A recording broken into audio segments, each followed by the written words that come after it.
बनबू जीवन साथी होतावे शादी का होई जान बोल पहिला हो राती। अरे खेला होई कि ना हो। बनबू जीवन साथी होतावे शादी का होई जान बोल पहिला हो राती। तो से कैसे मिलाई हम नजरिया ये जान हो नजरिया ये जान। गते गते आई हो तू सजला से जरिया हो।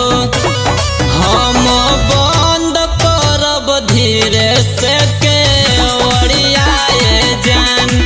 तबे धइली हो भरया कवरिया ये जान।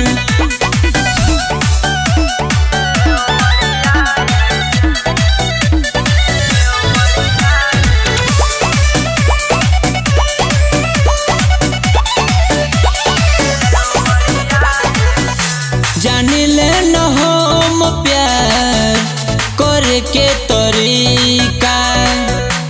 ऐसे जब बोलबू रानी लागी फीका फीका। हमार जान हो